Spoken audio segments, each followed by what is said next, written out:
মন্ত্রী থেকে প্রতিমন্ত্রী সবাই যেন এখন আওয়ামী লীগ ও শেখ হাসিনার গুণগান গাইতেই ব্যস্ত।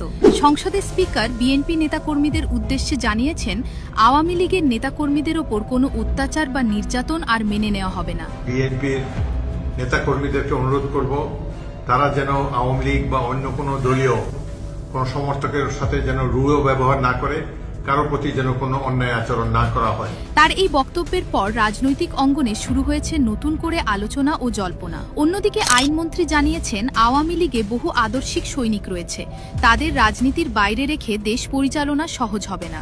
আমরা আদর্শিক রাজনীতি চাই। আওয়ামী লীগকে সারা জীবনের জন্য হাইকোর্ট যাতে নিষিদ্ধ করে। অ্যাটর্নি জেনারেল ছিলাম, আমি দাঁড়িয়ে বলেছিলাম যে পিটিশন নিয়েছেন, যারা পিটিশন নিয়ে এসছেন তাদের অধিকার নাই একটা আদর্শকে হত্যা করা। আওয়ামী লীগে অনেক আদর্শিক সৈনিক যুদ্ধ করেছেন, যারা আমার ভূখণ্ড দিয়েছেন, যারা স্বাধীনতা দিয়েছেন, পতাকা দিয়েছেন, তাদেরকে খাটো করে যারা দেখবে, আমরা তাদের সাথে নাই। এছাড়া সংসদে দাঁড়িয়ে মির্জা ফখরুলকেও আওয়ামী লীগ সভাপতি শেখ হাসিনার পক্ষে বক্তব্য দিতে দেখা গেছে, যা অনেকেই অবাক করেছে। বিশ্ববিদ্যালয় ও জাতীয় বিশ্ববিদ্যালয় এই দুটি তারই হাতে তৈরি করা হয়েছিল। তিনি কৃষকের ভাগ্য পরিবর্তনের জন্য 5,000 টাকা পর্যন্ত কৃষি ঋণ সুদ সহ মকুব করেছিলেন।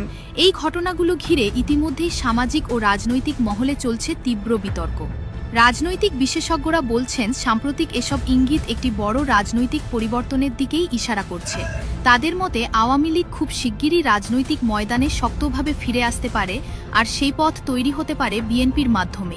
আমার কাছে তো মনে হচ্ছে পাওয়ার শেয়ারিং হয়েছে। পাওয়ার শেয়ারিং মানে আওয়ামী লীগ যাতে নাখোশ না হয়, আওয়ামী লীগের রাখছেন। আওয়ামী লীগের বিরাট শক্তি, রাষ্ট্রপতি আছে, প্রশাসন আওয়ামী লীগের, গল্প যে যতই করুক প্রশাসন আওয়ামী লীগের। কারণ আওয়ামী লীগকে আপনি নিষিদ্ধ রেখে বেশি দিন যেতে পারবেন না। আওয়ামী লীগ যদি নিষিদ্ধ থাকে তাহলে আওয়ামী লীগের যে নেতাকর্মী এখন তারা ছত্রভঙ্গ আছে, এখন তাদের মনোবল খুব দুর্বল। সব মিলিয়ে দেশের রাজনীতি এখন নতুন এক সমীকরণের দিকে এগোচ্ছে।